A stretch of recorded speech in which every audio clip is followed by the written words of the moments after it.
Sir అమ్మ ఒక 2 నిమిషాలు రా.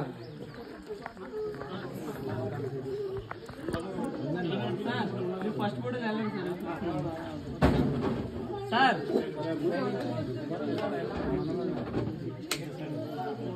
మేమంటే మేము ఇక్కడ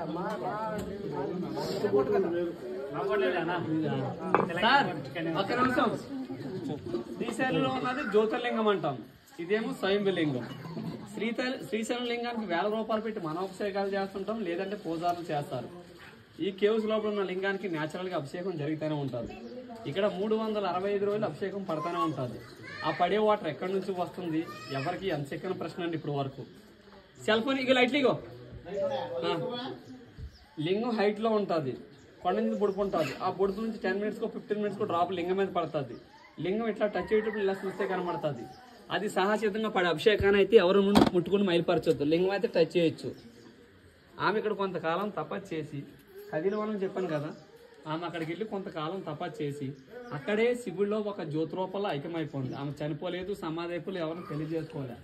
శివుడిలో ఒక జ్యోతి రూపంలో ఐక్యమైపోయింది.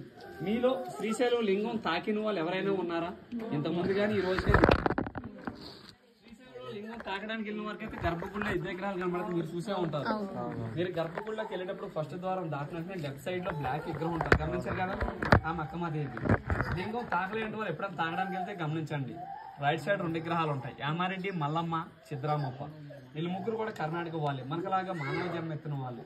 శ్రీశైలం గర్భగుడిలో పెట్టారంటే వాళ్ళు ఎంత భక్తిపరులు అనేది ఒకసారి ఆలోచించండి. మనకులాగా మానవ జన్మ ఎత్తిన వాళ్ళు విగ్రహాలు తీసుకెళ్లి భూ ప్రపంచంలో ఎక్కడని చూసామా? శ్రీశైలం గర్భగుడిలో తప్ప ఎక్కడా లేవు. ఎంతో మంది గుళ్ళు కలిసి ఉంటారు, వాళ్ళ విగ్రహాలు ఎక్కడ పెట్టడం చూసామా? పాలన కట్టించారని రాస్తారు. అంత భక్తిపరులు కాబట్టి శ్రీశైలం గర్భగుడిలో కూడా దేవతలకి ఎందుకు కొలుస్తున్నారు. నేను శ్రీశైలంలో లింగం తాకే ముందు ఫస్ట్ ఎవరిని తాగుతాం మనం? అక్కమాత తాకి లోపల జరిగేస్తాం. ఇక్కడ అలా కాదు, లోపల శివలింగం ఉంటుంది.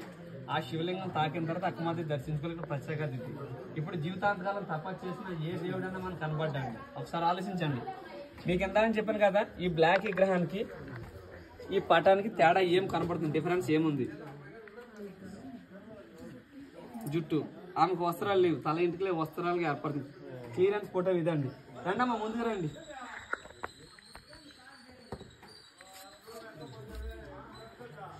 ఇదండి రాతి శిలా తోరణం. తిరుపతిలో చూసుకుంటే 24 ఫీట్ ఉంటుంది. ఇది 200 ఫీట్ పొడుగు, 24 ఫీట్ పెడాలి, నేచురల్ బండ. మన భారతదేశంలో అతిపెద్ద రాతి శిలా తోరణం అంటే ఇది ఒకటండి. మనం ఈ కేవ్స్ లోపలికి 70 ఫీట్ లోపలికి వెళ్తాం.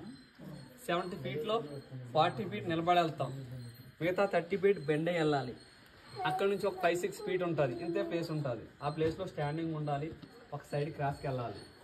వెళ్ళాలనుకుంటే ఎంతలా ఉన్నా వెళ్ళగలం, వెళ్ళలేమనుకుంటే ఎలాగన్నా పోలేము, నమ్ముకుంటూ పోవాలి.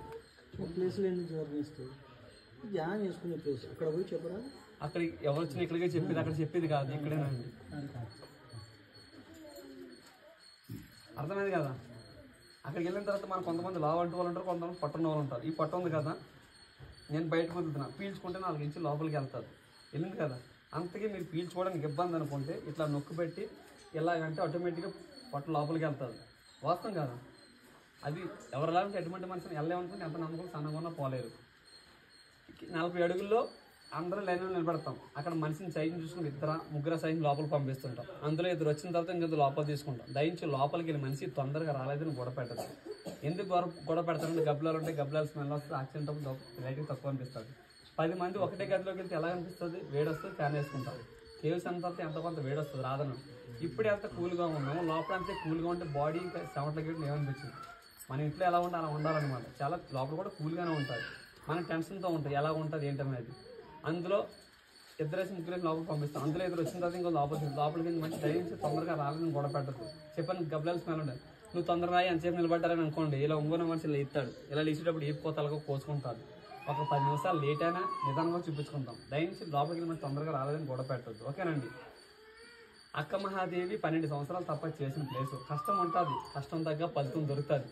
అది ఎలాగని నేను చెప్తాను. అక్క మహాదేవి 12 సంవత్సరాలు తపస్సు చేసిన ప్లేస్లో కనీసం అర్ధగంట గంట ఉండిపోతే మన జీవితానికి అర్థం లేదు. మీరున్నారు 1 నిమిషం 2 నిమిషాలు 3 నిమిషాలు 4 నిమిషాలు 5 నిమిషాలు 10 నిమిషాలు అనుభవం వచ్చేస్తారు రారా? ఫస్ట్ నుంచి లాస్ట్ వరకు ఎవరు చూపించాలా? నేను చూపించాలా? మేము లోపలికి రాకపోతే మీలో 10 మంది కూడా లోపలికి వెళ్ళాలి. చాలా కష్టంగా ఉంటుంది. ఆమె తప్ప చేసిన ప్లేస్లో ఆమె 12 సంవత్సరాలు ఎట్లా తప్పించి ఒకసారి ఆలోచించండి. నేను పత్తిపాలు ఏంటని చెప్పాను కదా, ప్రతి ఒక్కరు కూడా లింగాన్ని 3 టైమ్ టచ్ చేసుకోవాలి. లింగాన్ని 3 టైమ్ టచ్ చేసుకోండి. మనసులో ఉన్న కోరుకుంటే కంపల్సరీ నెరవేరుతాయి. ఇది మాత్రం మీకు వాస్తవంగా చెప్పగలం. ఎందుకంటే ఎన్నికలో వచ్చిన యాత్రలు 2 సార్లు 3 సార్లు 4 సార్లు 5 సార్లు కూడా వచ్చిన వాళ్ళు ఉన్నారు. ఎందుకంటే అనుకున్న కోరికలు నెరవేరినది. వాళ్ళు చెప్పడం బట్టే మేము చెప్పగలుగుతున్నాం. లేదంటే ఈ విషయం మాకు తెలియదు. మీరు నమ్మండి నమ్మకపోండి మీ ఇష్టం. కొంతమంది ప్లేస్ చాలా బాగుందని వచ్చేస్తుంటారు. కొంతమంది భయపడుతూ టచ్ చేయకుండా వచ్చేస్తుంటారు. ప్రతి ఒక్కరు లింగాన్ని టచ్ చేసుకోవాలి. అలాగని కాసేపు లింగం టచ్ చేయని ఎమ్మని కొడుకులు ఎమ్మని రావాలి. ఇంకతో కూడా ఇబ్బంది పెట్టకూడదు అనమాట. ఓకేనండి. మన ఇల్లు అనేది డైలీ ఎన్నిసార్లు క్లీన్ చేసుకుంటాం? 2-3 సార్లు క్లీన్ చేసుకుంటాం. ఈమె చూశారు కదా, ఈమె పేరు గౌరమ్మ. కర్ణాటక రాష్ట్రం, గుల్బర్గా డిస్టిక్. 24 ఇయర్స్ ఇక్కడే ఉంటారు. ఇక్కడే వండుకుంటారు. ఇక్కడే ధ్యానం చేసుకుంటారు. 24 సంవత్సరాల నుంచి ఒక లేడీస్ ఇక్కడ ఉంటుందంటే ఎంత భక్తిపూర్వంగా ఉంటుంది అనేది ఒకసారి ఆలోచించండి. ఎంతగానో నిదర్శనం మనం ఎక్కడైనా చూపించగలమా? నేను నిదర్శనం చెప్పాలండి ఏమేనండి. ఓకేనండి. ఈ కేవ్స్ అంటే చాలా బూజు పట్టు ఉంటుంది. మన ఇల్లు అంటే 3 సార్లు తెలుసుకుంటాం. ఈ కేవ్స్ కూడా సాలి బుల్లు గబ్బలాంటి చాలా సిరాగా ఉంటుంది. ఎక్కడన్నా బూజు కనబడుతుందా? కదిలో ఉందని చెప్పాను కదా, అక్కడ నుంచి 2 స్వామీజీలు వస్తుంటారు. వాళ్ళు వచ్చి అంతా క్లీన్ చేసుకుని పూజ చేసుకుని వెళ్ళిపోతుంటారు. వాళ్ళు సుమారు 50 ఇయర్స్ పై నుంచే ఒక్కడే సేవ చేసుకుంటున్నారు. అది కూడా మీరైతే దక్షిణం అయితే ఎవరైనా రూపాయి పెడితే ఇంకా శుభ్రం చేసుకుంటుంది. రూపాయి పెట్టకపోతే ఎట్లా శుభ్రం చేసుకుంటారు? వాళ్ళు కూడా తాగడానికి దేనికి ఉపయోగించరు. తినడానికి ఎవరైనా కదిలో అని వస్తే వాళ్ళు అన్నదానం చేయడానికి ఉపయోగిస్తారు. మీరు ఏదైనా దక్షిణం పెట్టాలనుకుంటే ఇక్కడే చేతితో పట్టుకుని లింగం దగ్గర పెట్టి లింగాన్ని 3 సార్లు టచ్ చేసుకుంటూ రావాలి. ఇక్కడే ఎందుకు పట్టుకోమన్నాం అంటే అక్కడ ఒక సైడ్ క్రాస్కి వెళ్తాం. తీసుకోవడానికి డబ్బులు రావు. కొంతమంది తీయలేక దెబ్బ తిరిగి మళ్ళీ బయటకు వచ్చి లోపలికి వచ్చి పెట్టిన వాళ్ళు ఉన్నారు. కొంతమంది లావంటి వాళ్ళు తీయలేక వచ్చి మళ్ళీ లోపలికి వచ్చి పెట్టిన వాళ్ళు ఉన్నారు. ఆ ఇబ్బంది కలగకూడదే ముందే పెట్టుకుంటున్నాం. ఇక్కడ శ్రీశైలంలో ఒక మనిషికి దానం చేశామంటే కాశీలో 10,000 మందికి దానం చేసినంత ఫలితం. ఆ విషయం మన అందరూ తెలుసున్నారు. ఇక్కడికి వచ్చిన ప్రతి ఒక్కరు కూడా 51 కానీ 100 కానీ 200 కానీ 500 కానీ పెట్టుకుంటారు. మీరు మనస్ఫూర్తిగా దక్షిణం పెట్టాలనుకుంటే ఇక్కడే చేతితో పట్టుకుంటే దయించి లోపల మాత్రం తీయదు. అక్కడ తీసుకోవడం వల్ల 2-3 నిమిషాలు లేటు. 2-3 నిమిషాలు నాకు 2-3 వెళ్ళిపోతారంటారు. అక్కడ ఏది పడుకున్నా కూడా కనబడదు. ఓకేనండి. మీరు సెల్ ఫోన్ టవర్స్ ఆన్ చేసుకోండి. మీరు దక్షిణాలు పెట్టుకుంటూ ఉంటే చేతితో పట్టుకోండి. మీరు అందరూ ఓకేనండి.